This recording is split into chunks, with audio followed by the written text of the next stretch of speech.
முல்லா ஒருமுறை பக்கத்து வீட்டுக்காரரிடம் ஒரு பானை இரவல் வாங்கினாராம். பல நாட்கள் வரை முல்லா பானையை திருப்பித் தராததால் பக்கத்து வீட்டுக்காரர் வந்து பானையை திருப்பி கேட்டார். அதற்கு முல்லா, அடடே, உங்களிடம் வாங்கிய பானையை திருப்பிக் கொடுக்காமல் இருந்ததினால் ஒரு லாபம் இருக்கின்றது. அந்த பானை ஒரு குட்டி போட்டு இருக்கிறது என்று சொல்லி அதனுடன் ஒரு சிறிய பானையையும் கொடுத்தார். பக்கத்து வீட்டுக்காரர் மகிழ்ச்சியில் 2 பானையும் வாங்கிச் சென்றார். அதுபோல சில நாட்களுக்கு பின் முல்லா அந்த பக்கத்து வீட்டுக்காரரிடம் முன்பு கொடுத்ததை விட பெரிய பானை ஒன்று இரவல் கொடுக்க முடியுமா என்று கேட்டார். பக்கத்து வீட்டுக்காரர் 1க்கு 2ஆக கிடைக்கும் என்ற மகிழ்ச்சியில் பெரிய பானை ஒன்றை கொடுத்தார். பல நாட்கள் ஆகியும் முல்லா பானையை திருப்பித் தரவில்லை. பின் தயங்கி தயங்கி பக்கத்து வீட்டுக்காரர் முல்லாவிடம் வந்து பானையை திருப்பி கேட்டார். அதை ஏன் கேட்கறீங்க? அந்த பானை நேற்று தான் செத்துப்போச்சு என்றார் முல்லா.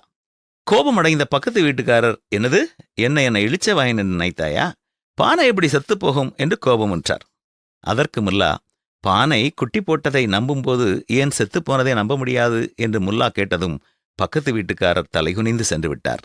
இன்று நம்மில் பலர் பொய் பேசுவதை சர்வசாதாரணமாக எடுத்துக் கொண்டுள்ளோம். பொய் பேசுவது என்பது மனித சமுதாயத்தை சீர்கேட்டிற்கு இட்டுச் செல்லும் ஒரு தீய செயலாகும். ஆம் நண்பர்களே, பொய் சொல்வது எவ்வளவு தப்பு என்று நினைக்கிறோமோ அதைப் போலவே பொய் என்று தெரிந்தும் நம்புவது மிகப்பெரிய தப்புதானே. இப்படித்தான் பேராசையில் பல பொய்களை உண்மை என்று நம்பி ஏமாந்து கொண்டிருக்கிறோம். பணத்தையும் இழந்து கொண்டிருக்கிறோம். பொய் உதடுகள் கர்த்தருக்கு அருவருப்பானவைகள். உண்மையாய் நடக்கிறவனோ அவருக்கு பிரியம். என்ன, உண்மையாக இருப்போமா?